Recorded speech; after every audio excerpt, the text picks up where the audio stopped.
하나님은 예비하시는 하나님, 준비하시는 하나님인 줄로 믿습니다. 오늘 본문 말씀해 보니까 아브라함이 그 땅 이름을 여호와 이레라 하였다. 무슨 땅? 아브라함이 이삭을 바치려고 한 그 땅. 하나님께서 갑자기 100세의 아들을 주시더니 그 아이가 이제 청소년기를 보내고 있을 때 너무나 귀할 때 갑자기 뭐예요? 나에게 번제로 바쳐라. 각을 떠서 불살라서 하나님 앞에 양처럼 소처럼 제물처럼 바쳐라. 3일 길을 갔다 모리아산까지 가서 거기서 아무 말 하지 아니하고 이삭을 데리고 올라가서는 그 앞에서야 비로소 입을 열어 이야기한다. 하나님이 너를 바치라고 한다. 이삭이 아무 말도 하지 않고 순종합니다. 주의 뜻대로 아버지 뜻대로 하옵소서. 칼을 들어서 그를 찌르려 하니 아브라함아 아브라함아 내가 너를 너무나 사랑하는 것을 이제 알았다. 그래서 그곳을 갖다가 하나님께서 순양을 준비했죠. 뿌리가 나뭇가지에 걸려서 움직이지 못하는 양 한 마리가 있는 것을 보고 그것을 잡아다가 하나님 앞에 대신 제사를 지내고 그리고 오늘 말씀에 아브라함이 그 땅 이름을 여호와 이레라 하였으므로 오늘날까지 사람들이 이르기를 여호와의 산에서 준비되리라 하더라. 할렐루야. 하나님이 다 준비하고 계셨더라. 여러분 세계적인 피겨스케이트 퀸이 누굽니까? 우리나라 사람이에요. 누구예요? 김연아. 지금도 김연아예요. 이 김연아를 갖다 뭐라고 했냐면 미국 언론에서는 빙판의 카리스마, 빙판의 여왕이라고 말했어요. LA 타임즈는 뭐라고 그랬냐면 only one, 연하킴 그랬어요. 오직 연하킴밖에 없다. 이렇게 우아하고 아름답게 스케이트를 타는 사람은 연하킴밖에 없다. 그러나 우리는 압니다. 그 김연아 선수 뒤에는 누가 있었어요? 어머니가 있었죠. 박미희 씨라고 하는 어머니가 있었어요. 그가 책도 썼어요. 연하는 내 전공이다. 그가 그래요. 모든 것을 다 끊었대요. 그가 어렸을 때에 이 스케이트를 좀 태워봤는데 6살 때에 코치가 남다른 소질이 있다는 말을 하자 그 순간부터 모든 것을 자기의 것을 끊어버리고 그 아이에만 매달렸어요. 12년 동안 끊임없이 그의 뒷바라지를 했다고 합니다. 그래서 그가 이야기하기를 나는 나의 학창시절 어느 때보다도 연하에 대해서 공부했고 연애할 때보다도 더 뜨겁게 연하에게 헌신했다. 그렇게 말했어요. 이처럼 세계적으로 뛰어난 선수 뒤에는 자식을 위해 모든 것을 헌신하는 부모가 있었어요.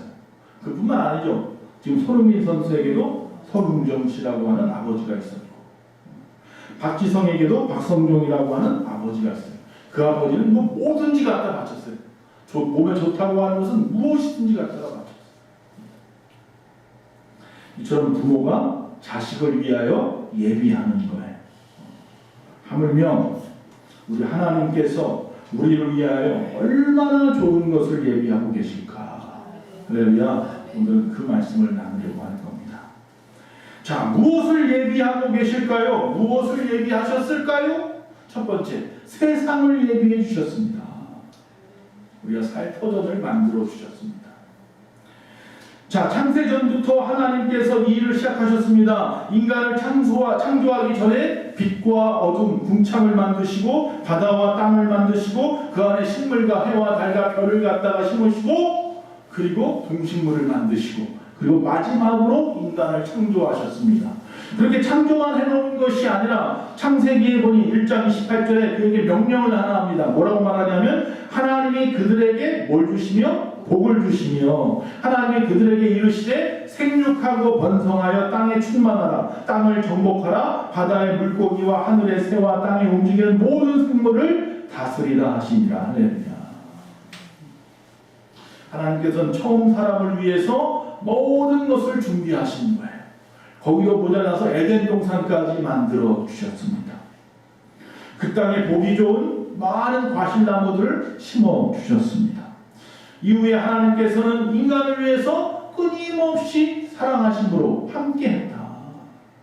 동산을 거닐고 함께 대화를 하고 나중에 모세 시대의 광야에서도 마찬가지입니다. 이스라엘을 홍해를 가르고 애굽에서 나오게 함으로 이제 너희들 알아서 해가 아니었습니다. 그때부터 40년 동안 그들이 믿음이 바로 설 때까지 가나안에 들어갈 만한 믿음이 될 때까지 준비될 때까지 그들의 모든 것을 다 예비해 두셨습니다. 그들의 옷이 40년 동안 헤어지지도 않았고 병들지도 않았고, 또한 그들에게 반석을 치면 물이 나오게 하셨고, 만나를 갖다가 새벽마다 그들에게 매일매일마다 신선한 만나를 주셨고, 그들이 고기가 먹고 싶다고 하니까 메추라기가 아침에 일어나니까 가득한데 땅에 사방에 날아가지도 않고. 할렐루야. 하나님은 이처럼 그들에게 예비하시는 하나님이었어요. 구체적으로 좀 보면 열왕기상 17장에 보면 엘리야가 유다 땅에 3년 반 동안 가뭄이 올 것을 갖다가 선포합니다. 그러나 하나님께서는 그 엘리야를 까마귀를 통해서 물을 먹이셔요. 또 19장에 보면 갈멜산에서 바알 선지자 850명을 쳐 죽이고 하나님이 참 신이심을 세상 가운데 공포하고 하늘에서 비가 내리도록 기도했더니 비가 내렸어요. 자, 그런데 이세벨이 그를 죽이겠다고 합니다. 왕비였던 이세벨이 내 저놈을 죽이기 전에는 내가 물도 안 마시겠다 그러니까 시비에 빠져서 도망을 칩니다. 브엘세바 근처 광야로 들어가서 차라리 내가 죽겠다고 말을 합니다. 그러나 하나님께서 그에게 천사를 동원해서 떡과 물을 주어 쉬게 하시고 그를 하나님의 산 모세가 있었던 그 신의 산까지 몰고 와서 거기서 하나님이 만나 주십니다. 요나에게는 큰 물고기를 준비해 주셨습니다.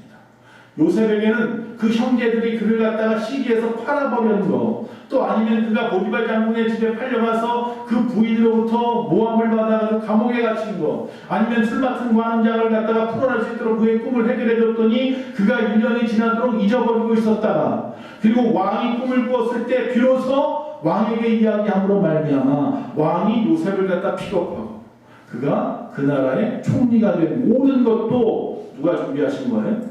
하나님이 준비한 거예요. 우리가 볼 땐 그 모든 것들이 다 악하고 나쁜 일들만 계속되는 것 같잖아요. 형들이 팔아버리고 팔려가가지고 애국까지 가서 종살이하고 억울하게 누명 써가지고 또 거기서 감옥살이하고 그러는 모든 과정 속에 숨어있는 사람들도 다 뭐예요? 하나님이 예비해 놓은 거예요. 욥에게도 친구들이 있었습니다. 그렇죠? 그래서 소발이나 빌다시나 엘리바스나 그 친구들이 끊임없이 그를 갖다 뭐라고 하잖아요. 너 하나님을 잘못 믿어서 그래. 회개해야 돼. 그러나 그 말을 듣고 또 들으면서 자신을 돌아보게 되는 거죠. 그리고 하나님 앞에 죄인임을 고백했을 때 갑절의 복을 받았더라. 그 모든 것도 다 뭐예요? 하나님이 그를 위하여 예비하신 거죠. 사탄이 그러잖아요. 저 욥은 아무것도 아닙니다. 그에게 필요한 것들 고난을 좀 줘보면 빼앗아 버리고 고난을 줘보면 그도 넘어질 거요. 하나님은 다 알고 있어서 미리 예비하신 거잖아요. 네 마음대로 해. 그게 목숨만 건드리지 말고 네 마음대로 해. 하나님은 이미 다 준비해 놓았기 때문에 그가 무슨 짓을 해도 마귀가 무슨 짓을 해도 욥이 넘어지지 않았더라. 할렐루야. 하나님은 뭐 하시는 분이라고요? 뭘 준비했다고요? 세상을 예비하셨다. 두 번째, 주님은 뭘 예비하셨느냐? 우리의 구원을 예비하셨다. 그냥 이 땅에서 살다 죽어버릴 인생으로 만들지 않았어요. 그냥 이 땅에서 잘 먹고 잘 살도록 물질적인 것들만 예비해 놓은 분이 아니에요. 우리가 넘어질까 어떻게 될까 이 세상에서 다칠까봐 준비해 놓은 것만 그런 것들만 준비한 것이 아니고 이분은 우리의 생명이 다하는 그날 이후에 저 영생하는 것까지도 준비하셨습니다. 네. 우리가 뭐 때문에? 죄 때문에 천국에 갈 수 없는 인생, 하나님 앞에 가까이 갈 수 없는 죄로 말미암아 하나님과 단절된 인생, 죽으면 영벌에 젖혀 지옥불에 떨어질 인생이었는데도 불구하고 하나님께서 예수님을 2000년 전에 이 땅에 예비해 두셨고 그가 십자가에 죽으심으로 우리에게 구원을 예비하셨더라. 하나님 이처럼요 우리의 세상에 쓸 것도 예비하시지만 우리의 생명을 구원하실 영생을 예비하신 분인 줄로 믿습니다. 그래서 세 번째 천국을 예비하셨더라. 요한복음 14장 1절에서 3절입니다. 너희는 마음에 근심하지 말라. 하나님을 믿으니 또 나를 믿으라. 내 아버지 집에 거할 것이 많도다. 그렇지 않으면 너희에게 일렀으리라. 내가 너희를 위해 거처를 예비하러 가노니 가서 너희를 위해 거처를 예비하면 내가 다시 와서 내가 너희를 내게로 영접하며 나 있는 곳에 너희도 있게 하리라. 할렐루야. 여러분 뭐 가끔씩 뭐 TV 같은 데 보면 뭐 의리의리한 집에 사는 사람들, 뭐 드라마 같은 데 몇백 평 되는 그냥 펜트하우스 같은 데 사는 사람들, 또 예전에는 한참 막 그런 돈 많은 분들이 하는 별장 하나씩 갖고 있었잖아요. 별장 하나씩 갖고 있고, 또 뭐 콘도 같은 거 하나씩 갖고 있고. 부러웠습니까? 물론 인간인지라 부러웠겠죠. 그러나 우리는 뭐라고 말해요? 그래, 내가 당장은 그것 때문에 좀 부러울 수 있어. 좀 못 먹고 못 사는 것 때문에 부러워할 수는 있지만 인간인지라. 그러나 우리는 저 하늘나라에 그 별장보다, 그 콘도보다, 그러면 그 의리의리한 펜트하우스보다 더 멋있는 집을 하나님이 마련해 두었더라. 영원히 있을 곳을 주님이 예비하셨어요. 얼마나 좋은 곳인지 아십니까? 저도 아직 못 가봐서 잘 모르겠지만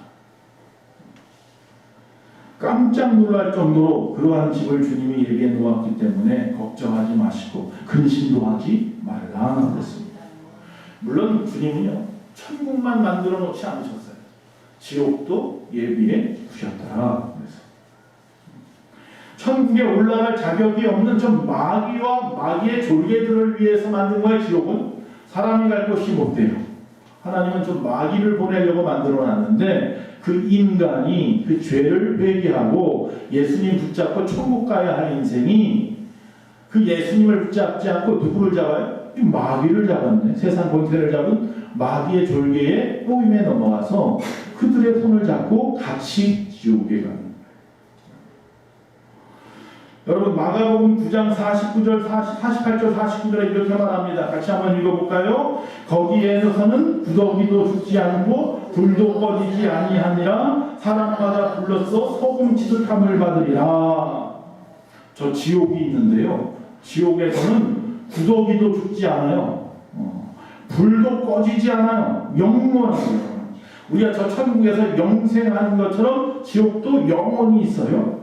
그래서 거기에는 사람마다, 지옥 간 사람마다 불로써 소금 치듯 한다. 프라이팬에 아주 빨갛게 달구고 거기다 소금을 한번 던져놓으면 어떻게 됩니까? 막 타닥타닥 칠 거 아니에요. 그런 얘기예요. 얼마나 뜨거운지 사람들이 불러서 소금 치듯이 하고 있을 거예요. 그래서 뜨거워서 난리. 근데 여기 보니까 거기에서 구더기도 죽지 않는데, 할렐루야. 영원히 죽지 않고 우리가 영생하는 동안 그들은 뭘 받아요? 영벌을 받는다. 여러분 머리카락이 하나에서 10가지 우리는 샌다고 세도 얼마나 셀 수 있겠어요? 그러나 하나님은 머리카락까지도 세신바 되신 하나님이라고 하시니 우리의 마음속 무엇 하나하나 빠짐없이 다 알고 계시는 분이에요. 내가 어디가 가려운지 나보다 더 정확하게 알고 계시는 분이에요. 내가 어떤 병에 걸렸는지 무엇을 먹어야 낫고 어떻게 해야지 낫는지 정확하게 아시는 분이에요. 저는 그걸 몰라서 지금 이 피부병으로 1년이 넘도록 고생을 하고 있어요. 이 병원 저 병원 다니면서. 여러분 그런데 머리카락까지 다 세시는 그 하나님께서 여러분의 그 가려운 부분들 걱정하는 거, 근심하는 거, 부족한 거 모르실 리가 있겠습니까? 다 알고 예비해 주시는 줄로 믿습니다. 주를 믿는 여러분이 인생의 문제에 부딪히게 되면 자꾸 세상의 것을 가지고 해결하려고만 하고 있는데 성경은 끊임없이 먼저 해야 될 것은 하나님과의 올바른 관계를 이야기해요. 하나님하고의 관계가 회복되면 그리고 나면 하나님께서 그 안에서 해결책을 보여주시거나 하나님께서 우리에게 해결책을 주실 것이다 라고 말하는 거예요. 아담과 하와 그 타락한 이후의 인간은 그 인생 문제를 끊임없이 인간의 수단이나 능력이나 방법이나 지혜로 해결해 보려고 했지만 얼마나 해결을 했단 말입니다. 뭐 우리가 120세까지 늘린다고 하고 어떤 사람은 영생하려고 한다면서 자기 몸의 장기를 자꾸 바꿔 끼고 젊은이의 피를 수혈하고 그런다니까요. 저번에 말한 것처럼. 그래도 죽어요.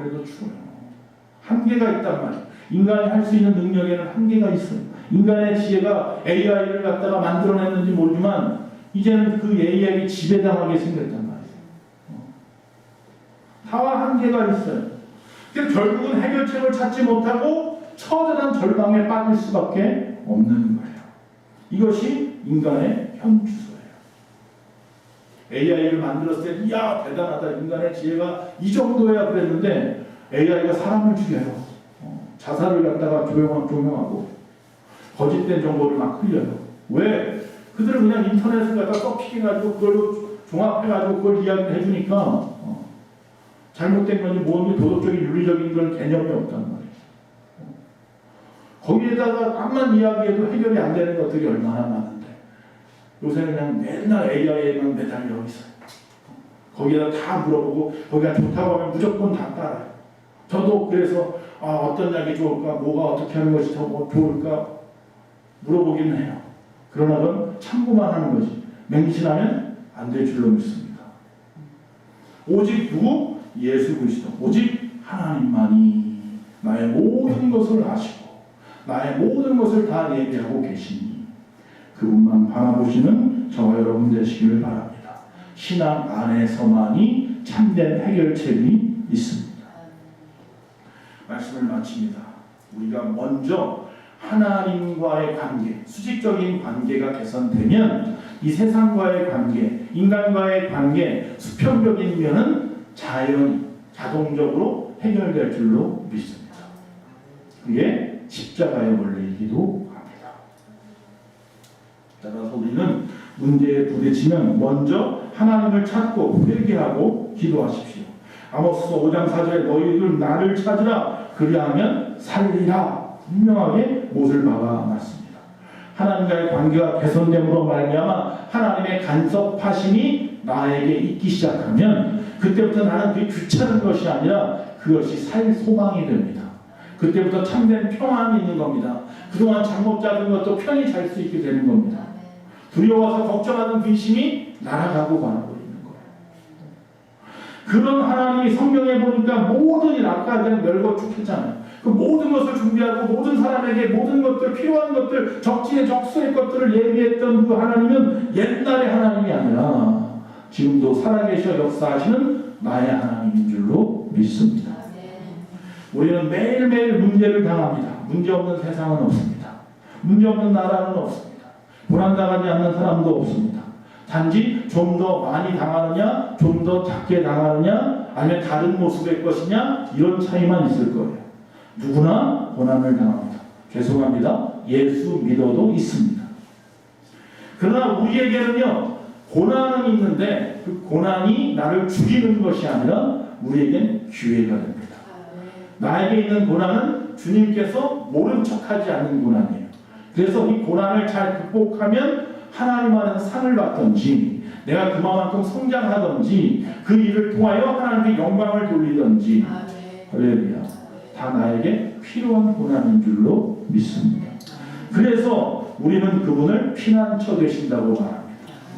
찬송가 70장이 이렇게 말합니다. 피난처 있으니 환난을 당한 자 이리오라. 할렐루야. 우리 하나님께서 주님께서 나의 피난처 되니 환난을 당한 자 능히 감당할 것이 너무 힘들어서 할 수 없는 자들 다 누구에게로? 나에게로. 예수 믿는데 왜 어렵습니까? 우리가 다 고난을 당하되 고난을 이길 수 있는 힘이 없기 때문입니다. 고난을 극복할 수 있는 힘을 먼저 기르셔야 합니다. 고린도전서 10장 13절 사람이 감당할 시험밖에는 너희가 당할 것이 없나니 오직 하나님은 미쁘사 너희가 감당하지 못할 시험당함을 허락하지 아니하시고 시험당할 즈음에 또한 피할 길을 내사 너희로 능히 감당하게 하시느니라. 아멘. 스바냐서에 보면 스바냐 선지자가 1장 14절에 여호와의 큰 날이 가깝고도 빠르도다. 여호와의 날의 소리보다 용사가 거기서 심히 슬피 우는도다. 그 날이 멀다고 생각하지만 가깝고도 빠르게 오고 있다는 사실을 기억하시기 바랍니다. 얼마 남지 않은 이때에 우리를 예비하시는 그 하나님의 손을 절대로 놓지 마시고 마지막을 예비하신 그분의 손을 붙잡고 저 천국에서 다시 만나는 저와 여러분 되시기를 간절히 축원합니다.